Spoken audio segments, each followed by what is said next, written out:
How many of you have been in your RV, camping at a campsite, a friend's house, and something failed on the RV and you needed help, and you had no one to call? Well, now you do. RVhelp.com, who they are and what they do. So we're going to interview them today. And in Enjoying the RV Life, we're going to talk about from the factory to the frontier, the life cycle of an RV and how to extend it. Then in Next Stop, we're going to visit Richmond, Virginia. And then in Shadows of the Past, towns that once were, Kilmarnock, Virginia. And RV Envy is going to be about harnessing the sun and a practical guide to using or purchasing solar panels. This is Eric Stark with the Smart RVer Podcast, your trusted source for tips and insights to embrace the RV lifestyle without worries. Let's talk everything RV, and today is episode 183. So let's do this. All right. Welcome back, Smart RVers. So recently, we had a customer in the store, and this happens, unfortunately, more often than it should. There's confusion about RV cords, plugs, like a 30-amp cord. That's what we're going to be talking in this case. So the RVer wanted to have a 30-amp outlet installed in his shop. Now, he had one of his friends help him, and maybe that's where this fell apart. I'm not sure.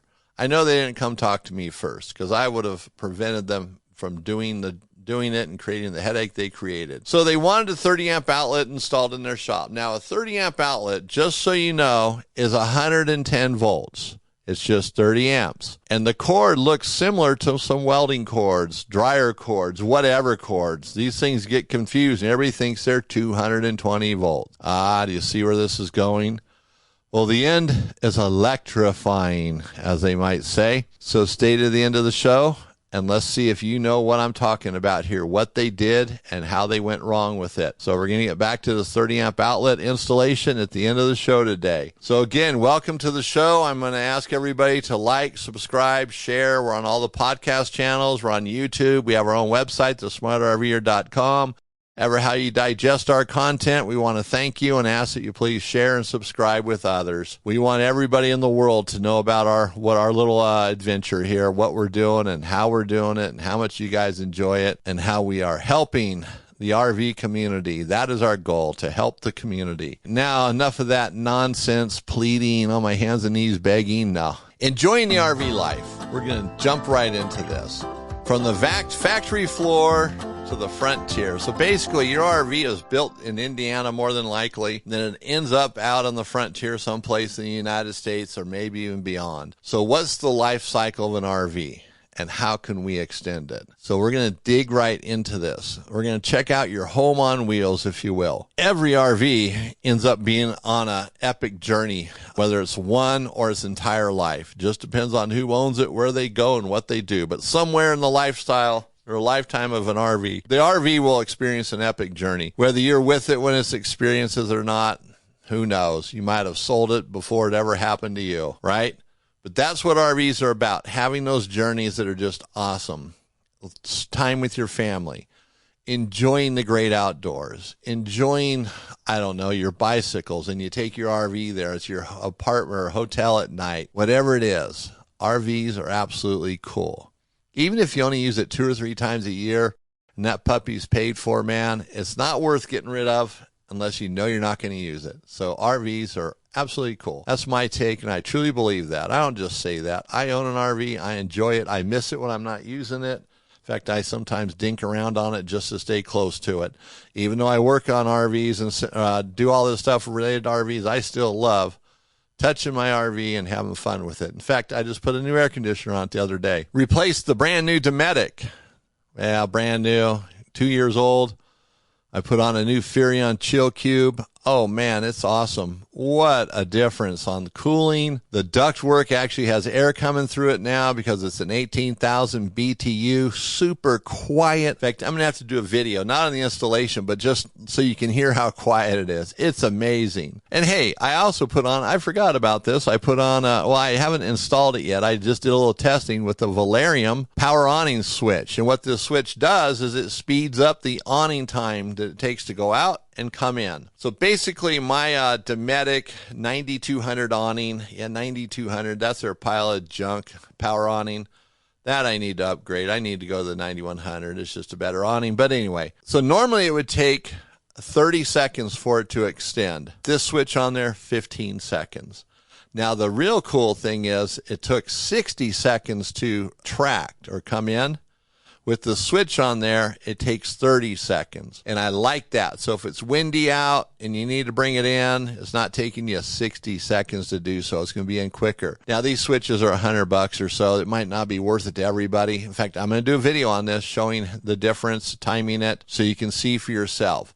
And now my numbers aren't 100% accurate. It might have been 28 seconds versus 54 seconds, but I just round up. But we'll get back to that. That's coming. Those will be videos. That will be a video. Maybe by the time this podcast comes out, it'll already be out with 400 million views. Who knows? But the Valerian Power awning switch is a cool add-on if you're tired of your slow awning going in and out. And it's an easy installation. Man, this thing is brainless. Anybody can do this. Wow, that sounds pretty bad, huh? Sorry about that if I offended anybody.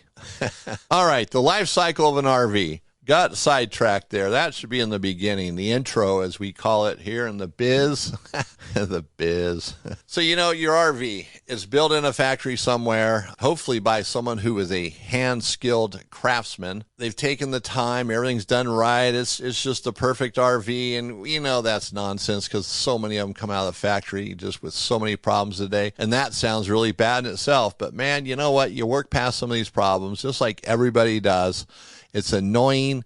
It drives you crazy, but when you work through the problems, you end up having a good RV that you really like. Even the best of the RVs, and believe me, the best of them, right out of the factory, they got problems. And so that's where those shakedown trips come in. A short little 2 or 3 day trip close to home to just see what kind of problems you have, shake out the problems, so next time you can take it out and not have those problems, right? They've been fixed. Little minor things, sometimes a major thing, but anyway, you shake out the problems. And now owning an RV, you're going to have problems. There's things that are going to break on it. It's a rolling house. It's an experiencing an earthquake every day it goes down the road. And, it shakes and rattles and rolls, and we expect it to be perfect. Like our house sits stationary. But our houses have problems too. Sometimes we can ignore them because they don't directly affect us. Sometimes we have to take care of them right away, but we have problems. We might not do a roof for 30 years, but when we do, it's $20,000 or more, right?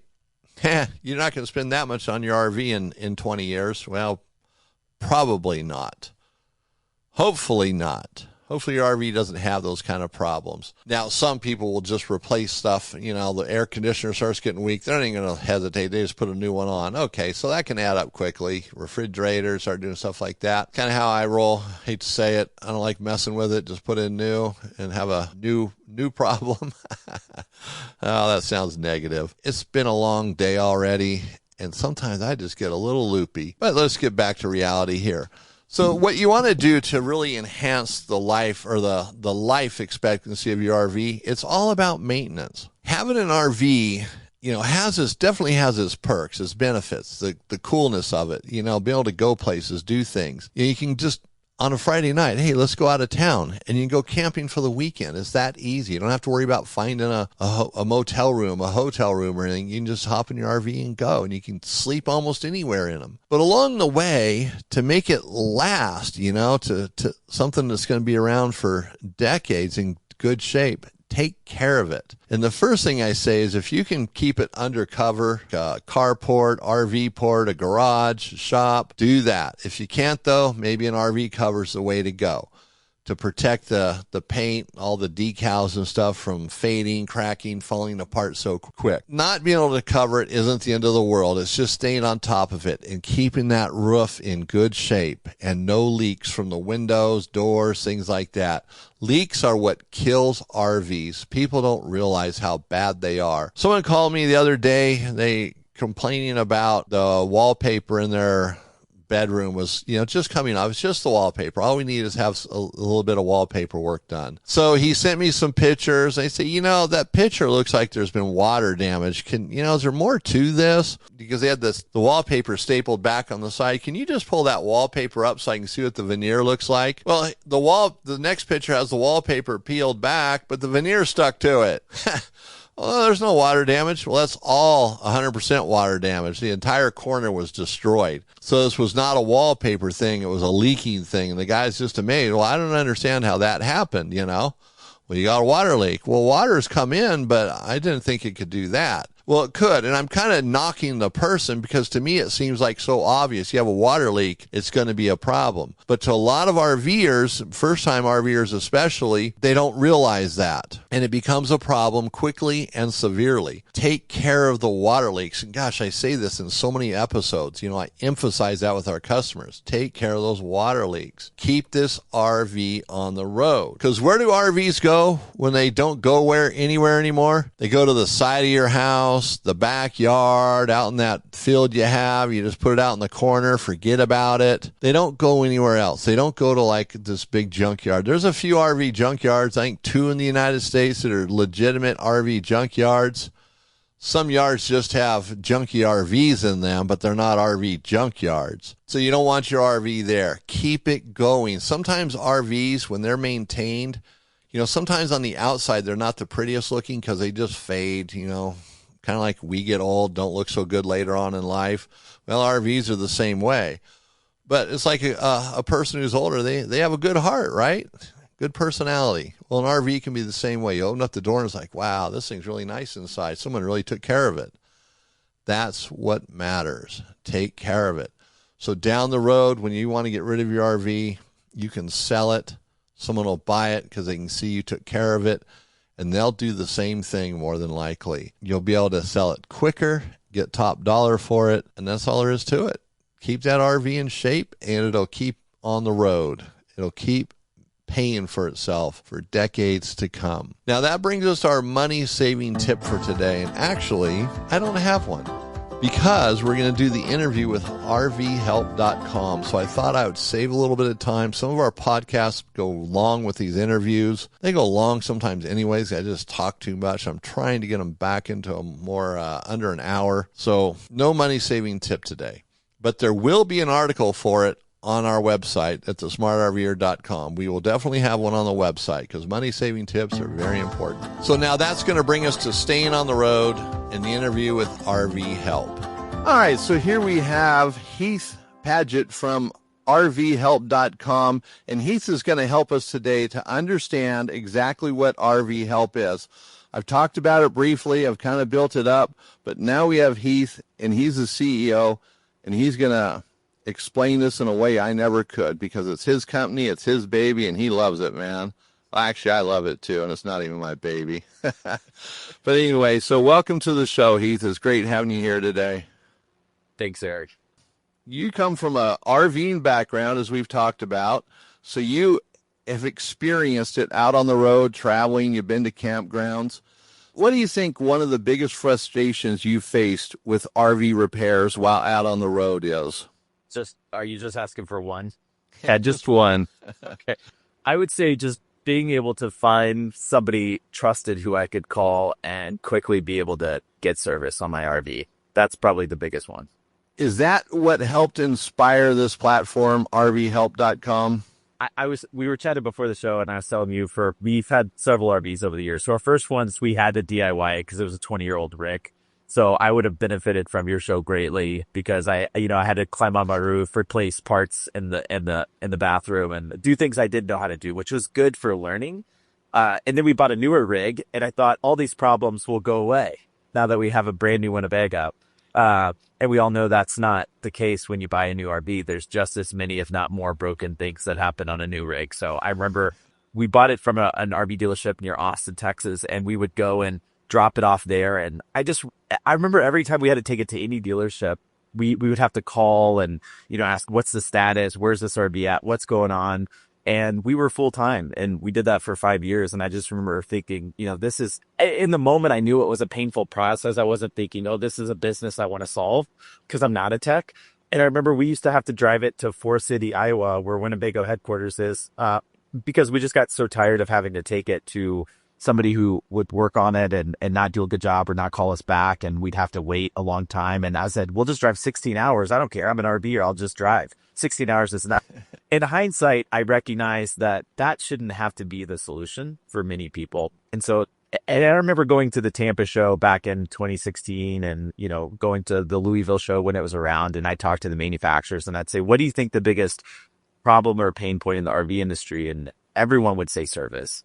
Across the board, the service is a big issue. So I think it was just planted from many years of RVing and feeling it firsthand, but also talking to, business owners and operators at the manufacturers and hearing it from them too over the years that, everyone feels that pain. Right. Yeah, we hear that all the time. People traveling 8 hours, 10 hours, 20 hours, whatever, to get their RV fixed. It's crazy. So yeah, that's great that you were inspired and you did something with it rather than just sit on it. Yeah, that'd be a great idea to do one day. No, you actually acted on it and you created the platform. So that's awesome. Now, for RVers who are out on the road, they're traveling, their RV breaks down. How does RV help connect them with certified mobile technicians? So we have 1,200 certified RV mobile providers on RV Help. So we have an app, we have an Android and an iPhone app, so that you could download and find nearby providers. And one of the questions is we've been going to RV shows, we've been going to a lot of manufacturer rallies, escapers, and events and things like that. As people will ask, what does a vetted or certified technician look like? So all of our technicians are part of the RV Technicians Associations of America or the National RV Inspectors Association. So they've went to the NRVTA. I'm not sure if you're familiar with that, with the school down in Athens, Texas. The certified technicians do a 5 weeks hands-on training. And I was having lunch with a couple of techs yesterday who went through the school and they were just reminiscing about what they actually have to do on site at the school. Like, before they graduate, they'll rip apart a Dometic fridge and say, here's a bunch of wires and components and boards, and some of them are broken and they have to, put it all back together. And there's this built-in hands-on process that everyone has gone through to become a certified technician. And we were talking about how when we first started RVing, anybody could kind of hang up their hat and say, I'm a technician or I'm an RV tech. And maybe some of them are really good and some of them aren't. But all the technicians who are on RV Help have went and had hands-on training. That at least puts them in a space of, hey, I've gotten some education and I can go out and speak confidently to know how to diagnose and look at certain problems on your RV. And then the other part of that is part qualification, but also part RV owner reviews. So on RV Help, you can see the reviews of techs. You can see many of them share what their rates are. They share if they've done extra training for Firefly or Litbird or whatever. They've done generator trainings and things of that nature. So you can kind of go and see what this person is, what their background is, how they've treated other RV owners, because you could be extremely smart and competent to work on an RV, but if you don't take care of customers or communicate well, then that will definitely show up in how people leave you reviews and things like that. So for me, it's part, hey, this person's been trained and they're qualified, but also they are doing a good job taking care of RV owners. And most of the mobile techs that I talk to, their frame of this is, hey, it's like going out and fixing an RV for a friend, and I'm coming to your house and you don't have to pick up tow it to a dealer or service shop and things like that. As you're going along there talking about some of that training, like let's say Lippert training or even Dometic, they get this extra training on top of what they already got from an association, which, by the way, you can go to the websites for these associations and see what it takes to become a mobile RV tech. So that gives you a better feel for what a technician has to do. But back to the training, if they're a Dometic or Lippert trained technician, that's going to save the RVer money, because they're not going to get in there trying to figure out how the systems work. They already know that.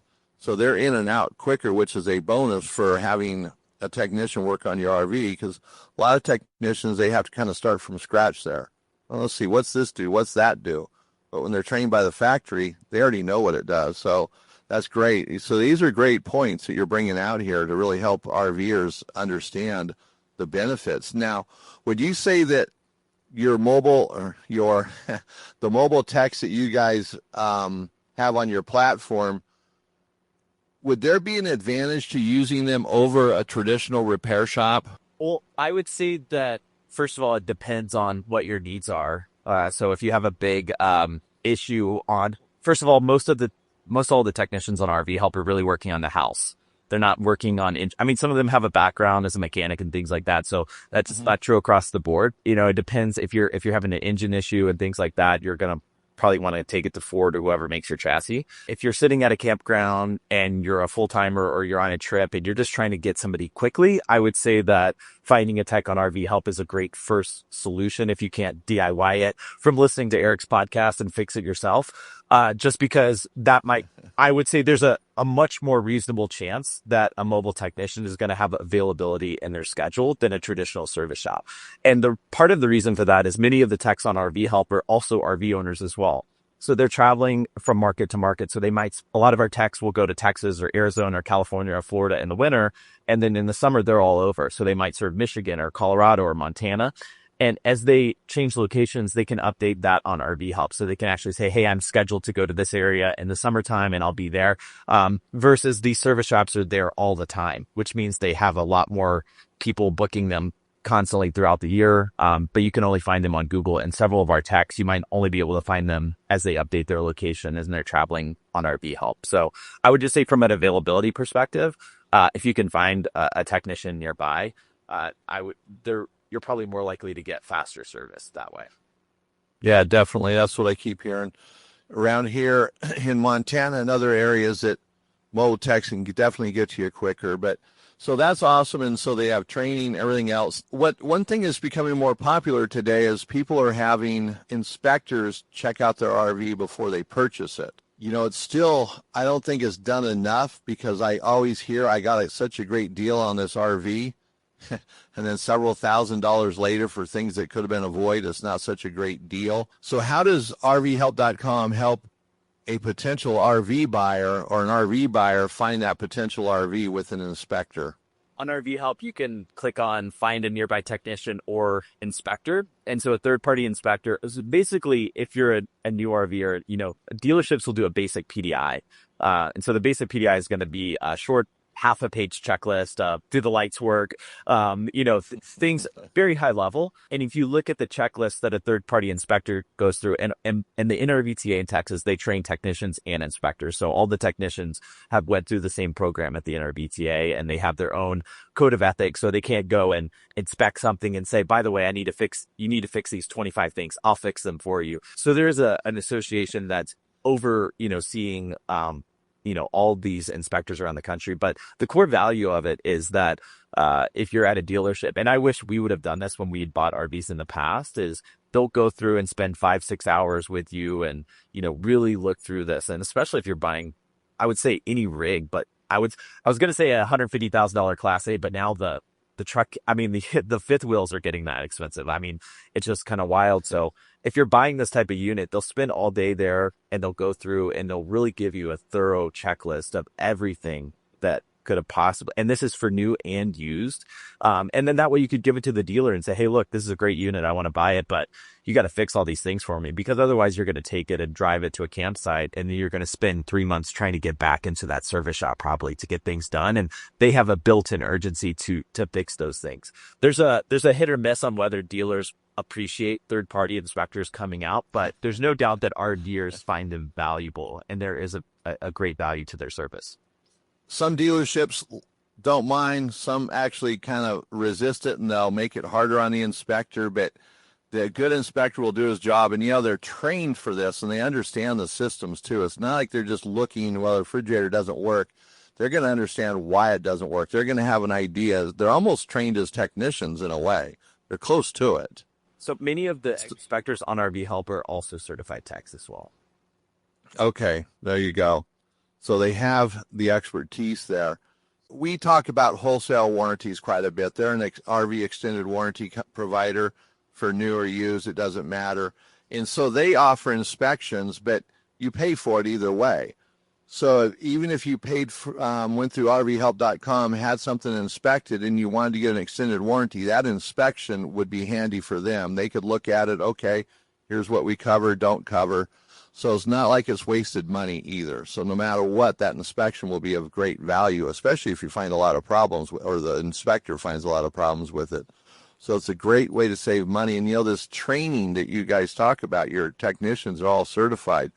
That just makes such a huge difference in this mobile RV tech world, because from experience, being around the RV industry for a long time, a lot of guys will work at a shop for 6 months, and say, wow, I'm going to go out on the road and become a mobile RV tech. And that's all they're experiencing, 6 months. And they call themselves an RV tech. And it doesn't always work out very well. So these certifications make a huge difference. So it's really great that you guys are pushing that hard on your platform, RV Help. So with boondocking and off-grid travel, off-grid living anymore, everybody's in their RVs living someplace. In fact, people are just living in RVs in general because they can't afford houses anymore. So if someone's in a remote area, how can RV help that person, maybe even if there's not an RV tech in that area?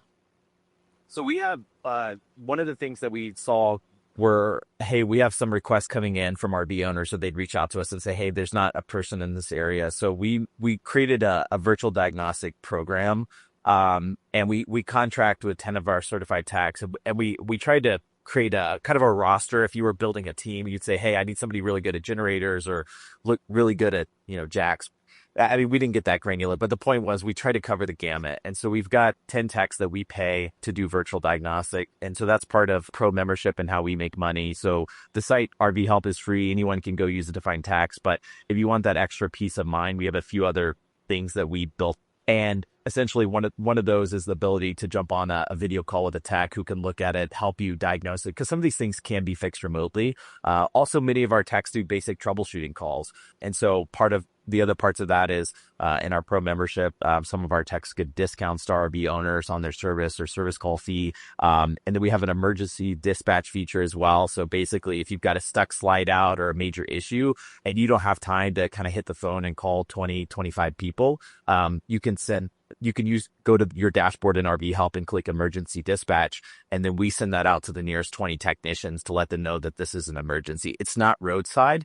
But the whole point is we've had that issue before ourselves where we had a stuck slide out and I just really needed it fixed so we could continue going on our way. So we built in some of these features for RV owners so that even if you're not nearby a mobile tech, you could potentially have enough of a solution to keep you going. And sometimes those repairs in an emergency situation aren't always maybe the best repair, but it gets the person down the road. I knew of a mobile RV tech that was in Ennis, Montana during the summers.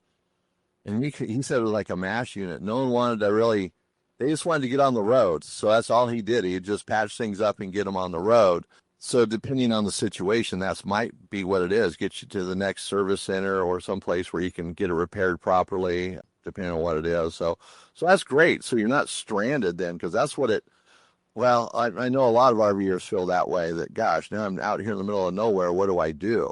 So now you guys are covering it. That's really nice. That's one good thing about me. If my RV breaks down in the middle of nowhere, it's not a big deal. I wish I had that skill. I don't. Never, like my grandparents and my parents would do a big RV trip every summer, and they would leave Texas, and that RV would sit for 11 months. And inevitably the same thing. And my grandfather was always very savvy. We did the Alaskan Highway one year with them and my parents, all of us in a 32-foot RV, which in hindsight, I don't recommend, but it was a great adventure. And I remember, a toilet broke and it's 5 a.m. and it's already bright out and he's in there, messing away at this toilet. But every summer the RV would break down when they're leaving Texas and they would hit Oklahoma and then they'd end up stranded there for 2 or 3 days waiting on something. So to your point, the other side of getting it patched up or fixed is, if you only have 2 weeks of that trip a year, then you don't want to have to sit around and wait on, a part or something like that for that time period. Exactly. I get it all the time. Like just a week or so, a guy came in, an emergency. You guys got to look at my RV. You got to check it out. Nothing's working inside. And it was a fuse. And he was ready to cancel his trip. If he was out in the middle of nowhere or traveling, he's on the road and he's using RVhelp.com, then he could talk to a technician. They would probably have walked him right to the same thing. There's going to be a fuse someplace. You got to find it, but there's going to be a fuse. And that's what's cool about that. These guys can actually stop that trip from being ruined. And just like you brought out, and I appreciate that, because that's one of the things I talked about in the podcast quite a bit, is don't let something as simple as a fuse ruin the trip. You know, your wife, your kids, everybody's gonna be looking at you like, "Come on, Dad, what's the matter with you? You know, we just went home for a 69-cent fuse. Come on, you know." I was talking to a couple of our techs yesterday, and that's the exact same thing happened. They called a customer. They didn't, it was like a 2 hour trip out for them to go do the call, but they said they were able to talk it through over the phone. And a lot of technicians see that as goodwill. Like that, maybe that person will hire them the next time they're coming through for a job. And we encourage them to go leave a review on RV Help to just say, hey, this is a tech really helped me out. But yeah, it could be a few, like our RV sat at a Camping World lot for 2 weeks once, and it was just a fuse. I ended up finding it, and they didn't even look at it. And so I think that, yeah, when those simple fixes happen, that it's really nice as long as it didn't, cause you to ruin a trip for the summer. And it like your RV techs, they're building the community. They're making it clear that not all mobile RV technicians are criminal or anything like that. They want to help. They understand your situation. It's great to hear that. Yeah, the other thing too is, some people are on everybody's on a budget, and some are more budget conscious than others because they have to be. So could using RVhelp.com actually save some money versus going to a traditional repair facility? Some of these shops today are $200, $300, $400 an hour. So could using a mobile tech from your platform actually help them financially?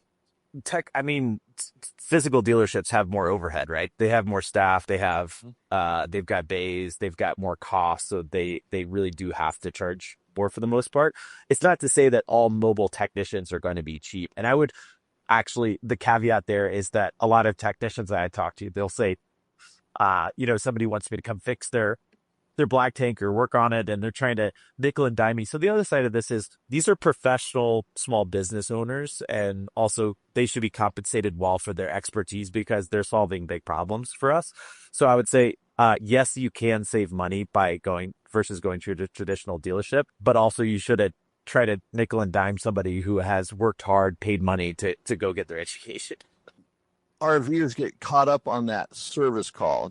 A mobile technician's going to have a service call, and that becomes the focus of the entire thing. But that service call it's kind of their overhead in a sense, but it's not nearly as much as what it's going to cost to go to a regular dealership. A mobile tech might be $150 an hour with a $75 service call, where a dealership could be $200 an hour, and it might take 2 hours, but it might take the mobile tech only an hour. So there's a give and take there. And sometimes the savings might not be substantial, but it's convenience too. You got someone that comes out to your house, hooking up your RV or getting in your motorhome. It costs you money to drive it no matter what. It's time. Time is one of the biggest things that's a problem. For a lot of retired people, it's not a big deal, or doesn't seem to be, but for a lot of working people, it is a hassle. It's easier. Just leave it at home. Hey, it's going to be there all day. Go check it out, even for just regular repairs anymore. I mean, where we're at in Montana, there's a lot of people living in their RVs. They require mobile techs. They can't break camp or, tear everything down to bring it in.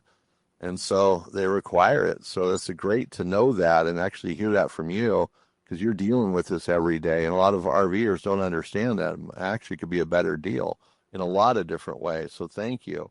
Now, you talked about Camping World sitting in a parking lot for 2 weeks. That's a familiar story because I hear that from other people too. They go someplace and no one even looks at the RV. Well, we'll get to you. You got to wait 2 weeks, and they get tired of waiting. Like what do you have to do? Replace the fuse? With that situation, yeah. Yeah.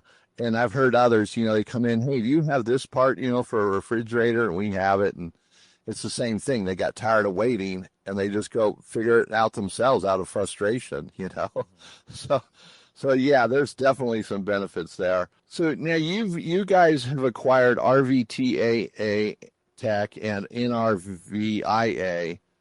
I get those acronyms right. So what other things are you bringing on, or do you have any plans for anything for the end of this year or next year to help your platform?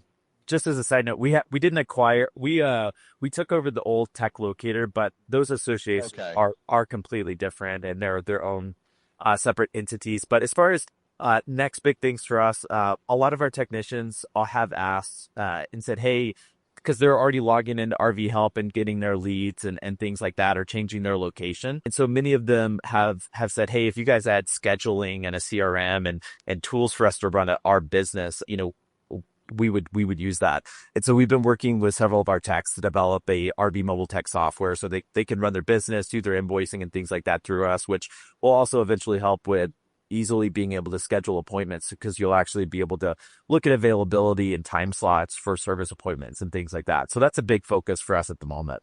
Yeah, that's good, because that, the easier it is for the technicians, the better quality of technicians you're going to get, and more of them on the platform as well. So that's really cool. So those are nice things. The RVer who needs help might not appreciate that as much, but being in business, I can see how it'd benefit the tech, and the less hassle he has to do to be a mobile tech, the better mobile tech he's going to be.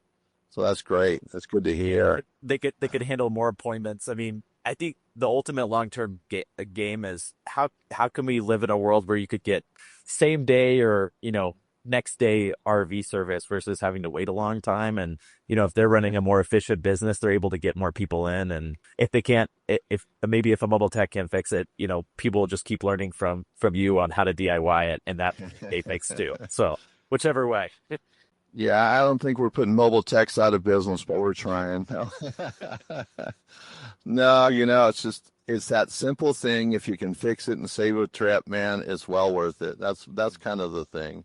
So we're coming to the end here. I got one final question for you. If you're going to give one tip to an RVer, whether it's a new RVer or someone who's experienced, do you have one tip that you could give them? If you're a new RVer, this goes along with what we were talking about, but I would get an inspection before you buy your rig, because you're going to save so much time and hassle on those common things that would have broken on your rig anyways. So that would be one easy thing that could eliminate a lot of frustration. That's the perfect answer, because that's it. You get those inspections done and headaches can disappear. That's for sure. Well, Heath, we've come to the end here, so I really appreciate you coming by today and letting me pick your brain here and get some answers to these questions. I love your platform, what you guys are doing. So again, thank you very much for stopping by. Thank you for having me, Eric. That was an excellent interview. RVhelp.com is certainly providing a service for the RV industry, so we want you to take advantage of it. Check them out. Remember, it's a free service. They have paid service, but they also have a free service. Don't ignore this. And that brings us to the next stop, and today we're going to visit Richmond, Virginia. Richmond, Virginia is a hub for RV day trips. I've never been to Virginia, let alone Richmond. It's on the East Coast, but it's a place I'd like to go. I've heard a lot about it. There's a lot of history there. And for RVers, man, what a place to go. They have campgrounds. You have different areas you can go for day trips. Some of them are farther away than others. Williamsburg, Charlottesville, Virginia Beach, Shenandoah National Park. These are just to name a few. And some of them are an hour, some of them are several hours away, but wow, what a place to go. Driving for a few hours isn't a big deal anymore. It's easy. Especially in our modern vehicles, they're comfortable. It's not like we're in our 1972 station wagon that's barely got air conditioning, kids screaming in the back. They're hot, uncomfortable, hitting every bump on the road, breaking the shocks, smacking your head on the roof. Those days are gone, right? We're driving in comfort. So a few hours is not a big deal. So Richmond, Virginia basically is this hub. It's a vibrant hub, and it's perfect for RVers to explore the heart of the Commonwealth, as they call it. So it's nestled along the James River. It offers a blend of history, culture, and outdoor adventure. It's an ideal base camp for RVers to make nearby trips, local trips, easy trips. So why not discover Richmond, Virginia on your next trip? I know in these podcasts, every episode we're talking about someplace that we want to go to, someplace we've explored on the internet via maps, videos. We talk to people about them, RVers, persons we know, and they're all cool. And we want to go to all of them. So somehow I've got to quit working so I can do this. So Richmond, Virginia is the capital, or Richmond's the capital of Virginia. So we could call it a treasure trove. It's got a nice central location, easy access to all sorts of destinations within 1 and 3 hours. You got full RV hookups there. You have a downtown area that's walkable, which makes a big difference. Getting out, stretching your legs, and enjoying the local flavor is so nice.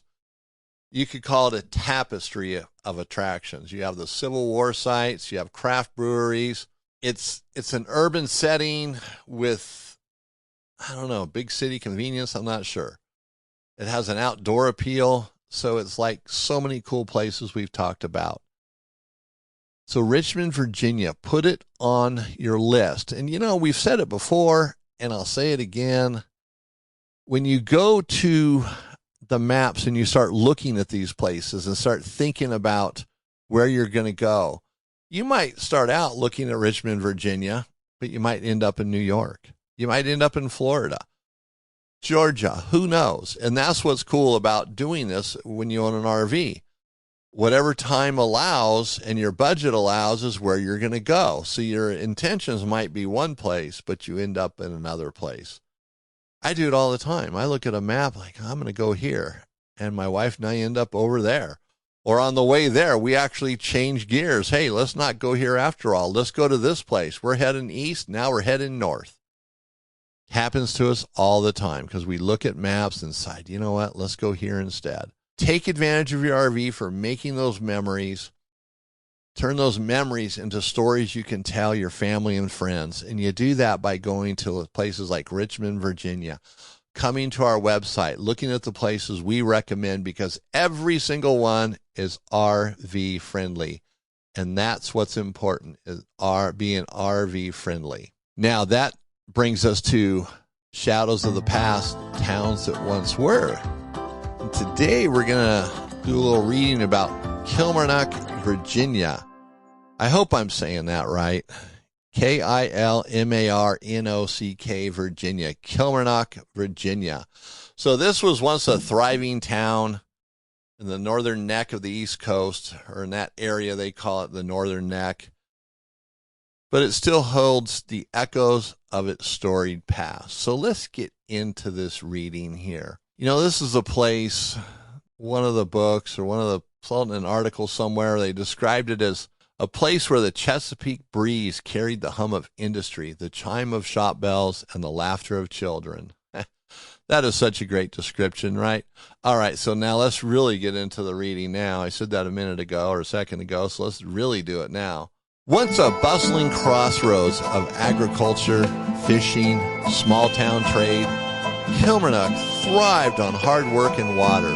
Founded in the 1700s and named after its Scottish counterpart, this town stood proudly between the Rappahannock River and the Chesapeake Bay. Its docks lined with watermen hauling its crabs, oysters, and the day's catch. In the early 1900s, the streets of Kilmarnock were alive with motion, horse-drawn wagons rattling along dusty roads, grocers haggling over barrels of potatoes, kids racing towards the town's one-room schoolhouse.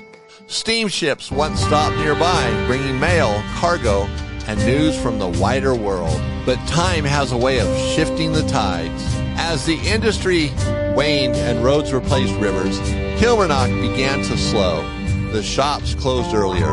The dock workers moved inland. When the railroads bypassed the region, opportunity followed the tracks westward. Fires, hurricanes, and economic changes carved away it once was, leaving the town quieter, fainter. Yet, Kilmarnock never vanished completely. It remained, weathered but standing. Some called it forgotten. Others called it home. And today, while modern boutiques and retirement homes have crept in, the soul of Kilmarnock still lingers in its clapboard churches and red brick sidewalks. If you listen closely on a summer night, you might still hear echoes of the past, of a town that worked the tides and leaned into the wind. Even as the world changed around it, Kilmarnock, Virginia, not quite gone, but no longer the town it once was. Kilmarnock sounds like another awesome place to go in your RV, right? You're going to be in Richmond, Virginia. You might as well go to Kilmarnock. Why not? Kill two birds with one stone, as they say. So that full article, again, with more information, will be on our website, thesmartrver.com.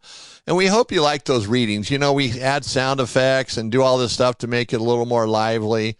It takes a little more time. So we'd like to hear from you about it. We want to hear from you guys about anything about this podcast that we can improve, fix, get rid of, throw out a section, replace it with something else. We want to know. We hear enough of the same thing, and we will definitely make the adjustment. We try very hard to please everybody here. So now let's go to RV Envy. Harnessing the Sun, a practical guide to RV solar panels. Now, we've talked about solar panels in the past. We've talked about lithium batteries. The last time we talked about, or I talked about solar panels was like, hey, put the brakes on. There's no point in rushing into this. Take your time. You know, make a quality decision, not just a decision. Not all solar panels are equal. And solar panels are absolutely awesome sometimes for getting into off-grid campsites. You can stay there for days, weeks, months, years, move there, whatever. People live with just solar panels and battery banks. No hook up to the utilities whatsoever. So a lot of people, full-time arbors, full-timers, weekend warriors, those that just want to reduce how long that generator runs during the day, they're turning to solar. And solar has changed a lot. You know, the last episode I did or talked about this was probably over a year ago. Solar today, I mean, the technology has gotten so much better where if it's part of the panel shaded, it'll actually reroute the energy. If part of the panel fails, it'll reroute the energy. And so you're not losing all the efficiency. You're not going from, let's say, 98% to 0% or 10%. You're going 98% to like 85%. So technology has changed. Now, some of those panels get much more expensive than your typical monocrystalline panel, but they might be worth it depending on the application you're in. You might feel, I need that, you know, because of shade, because of this, because of that. So that's your choice.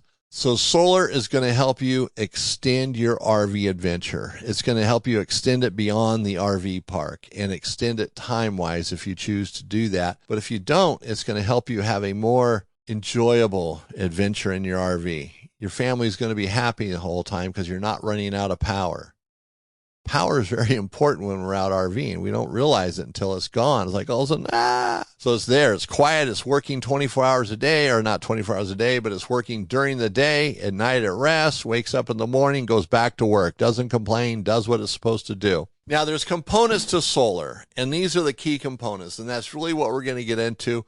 We can't get into all the aspects of solar, but it's definitely something that you need to know about and what the parts you need. So if you do start shopping, you have a better clue. And some of these websites like Renogy, they have tons and tons of kind of looks like the same thing. So you have to kind of piece it together, maybe call them, talk to an expert. What do I need? I'll bet if you go solar, you're going to either pick a kit that's too much or not enough. You're not going to find that happy medium on your own.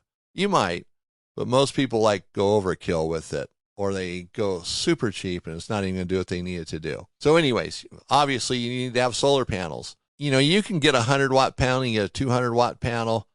I don't personally see the point in a 100-watt panel. You might as well get 200 watts. There are applications where 100-watt is more than what they ever would need. So in that point, yeah, I can see it.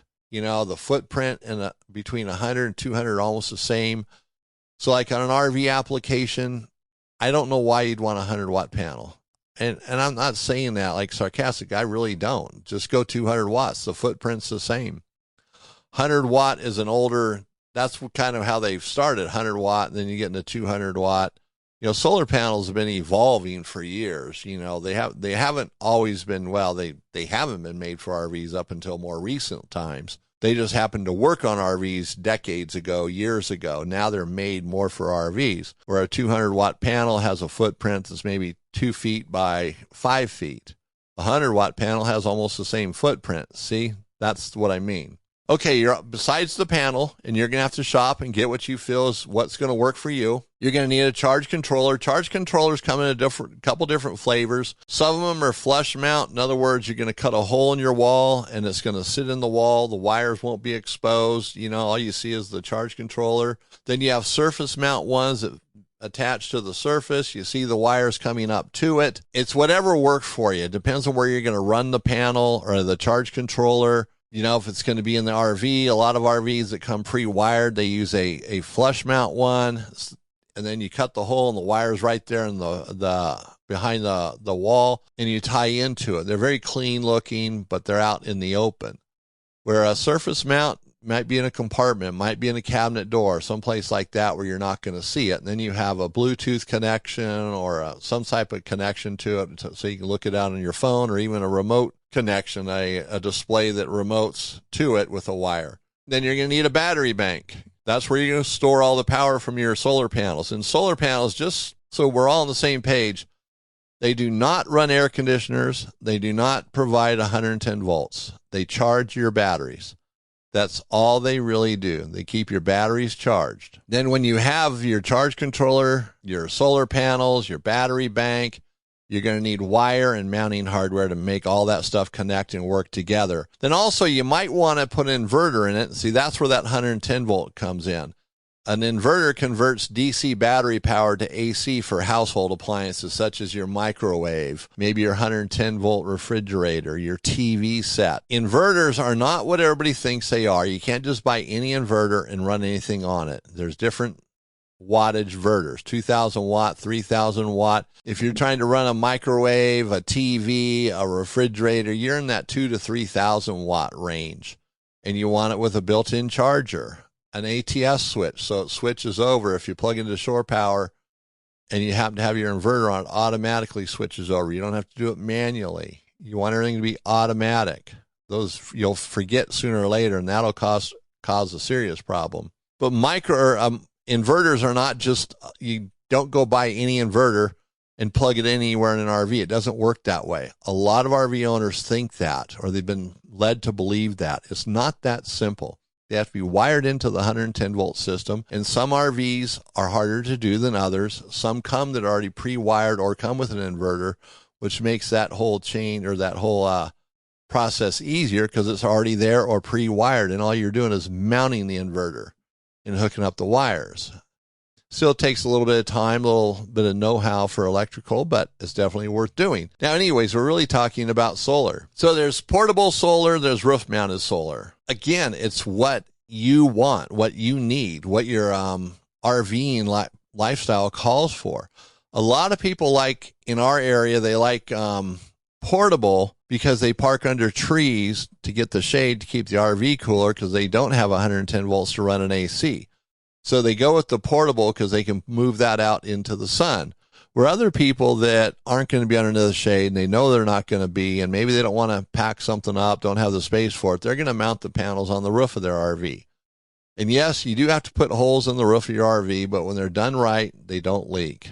So you don't have to worry about that. It is one more maintenance thing on the roof, making sure those brackets are sealed correctly and they're not leaking. But that's, if they're done right, it's not an issue. So the roof mount is just a hands-free setup. Monocrystalline panels are what you want to get. They're more efficient. They perform better in partial shade. Polycrystalline might be lower price, but they're not as efficient. To spend a couple extra bucks, always get monocrystalline. And then your batteries, are you going to run with your lead acid batteries? Do you want to upgrade to lithium like we talked about in our last episode? That's entirely up to you. Lithium can be a better option for performance, but it's not a necessity. So keep that in mind. And buy your panels from a reputable solar supplier. Just because they're all over the internet running ads doesn't mean they're reputable. You want a company that has a reputation, a top-tier company like GoPower, Zamp Solar, Victron, Renogy. These companies have a proven track record. And Renogy is very affordable. They don't always fit into that top tier category, but they've really proven to be a quality product. And they do answer their phones. They do have tech support, and that's the other thing to consider too. What kind of tech support, phone support do they really have? Any company that's on a 24-hour cycle, forget it. Don't even bother with them. In fact, I just had a company, I'm not going to say the name of them because we never did anything, so I don't know if they have a good product or bad product, but it was a 12-volt air conditioner. They wanted me to review it. They're going to actually give me the air conditioner, test it, try it, do whatever. but we're on this 24-hour email cycle, and there's no phone number on their website. So for me, the problem was solved. There is no review because they don't have the kind of customer service that I would expect a company to have. So we didn't recommend, or we're not doing anything with them, so we can't recommend them. Buy from companies who answer their phone, because if you have a problem, do you really want to wait 1 or 2 days? You know how email works out too. You never ask the question in a way they'll understand it the first, second, or third time. So it could drag on for days. You could spend a week trying to solve one little problem just because it's hard to ask the right question the right way in email where they're going to understand it. You might word it perfect, but will they understand it? Probably not. Phone calls, man. Be able to call them. So now if you're not comfortable installing solar yourself, no worries. You know, so many shops do solar. You can take it to them. You know, of course, you have to pay for the installation and the parts if you don't buy them from them. And I'd recommend buying everything from them. Might cost a few extra bucks, but at the end of the day, they're going to give you a good service. They're going to warranty the product. When it's installed, you walk away with a warranty. If you bring them all the parts and they install it, something doesn't work, it's really not their responsibility because they didn't provide the parts. So now the warranty will fall on you and any legwork that it takes, because most shops aren't going to spend the time to warranty something you didn't purchase from them because they're not making money on it, which is understandable. Everybody's in business to make a buck. I mean, there's lines that can be drawn in the sand there. Where you draw yours is a different story for everybody. Moving forward, the question really remains, is solar right for you? It's not a one-size-fits-all solution. Some RVers really can use solar. Some don't really need it. If you want it because the technology is cool, then that's up to you. But if you need to get it, you know, think about it and take an approach to it that makes sense. Don't just go buy the first thing you see or go for the biggest and baddest. That's not really it. And also, it can be a great backup source of power. So maybe you don't totally need solar, but you'd like to have a backup power solution. There you go. Your RV will always be ready. Ready, set, go. Understand what you need and do your research accordingly. So now that's going to bring us to the end of our show. I want to remind everybody to subscribe to the podcast, subscribe to us on YouTube, share these podcasts and YouTube videos with others. Everything we do, we want to educate. And if you, like I said, if you have any input, let us know. Use the contact us page on the smartrver.com. Love to hear from you. If you want to, you can pick up the phone and give us a call too. I have no problem with that. We're one of those companies that still believes in customer service all the way. So you can call us and talk to us. All right, now let's go back to the guy who had the 30 amp outlet installed at his house. So he really wanted one. He had a 30 amp cord on his RV, so obviously his RV is a 30 amp service. One air conditioner, basically all the normal stuff. Microwave, one air. That's about it for the 110 volts, some outlets inside. So him and his buddy, they go to do this, and they just assumed it was 220 volts. So they ran 220 volts to the outlet that they installed. And that bad boy looked so good when they're all done. You know, they polished it up with a rag and patting each other on the back, busted open an adult beverage, maybe said cheers as they tapped the bottles together. But to their dismay, when they plugged the RV in, a couple things burn out immediately, like the inverter. Ouch, that hurt. That was the worst one. So the major damage was the inverter. Blew the breaker at the house. You know, not a big deal. A little bit of damage here. Nothing major other than the inverter. So the inverter was $2,000. Put it in themselves, but they learned a lesson. They know now for certain 30 amp outlets on RVs are 110 volts. Do not be fooled by that. And I bring this up because so many people think it's 220 volts. We've heard of electricians wiring them at 220 volts. So this is a common problem. 50 amp service is 220 volts in an RV. And that's it. 30 amp is 110 volts. And you got those two. Those are the two major ones. Some RVs, like little campers, have a 15 amp cord on them. Looks like your typical residential outlet. So keep that in mind. 30 amps is 110 volts. It just looks like it could be 220. So that's our concluding comment about how to protect your RV and avoid being a horror story that everybody's going to talk about.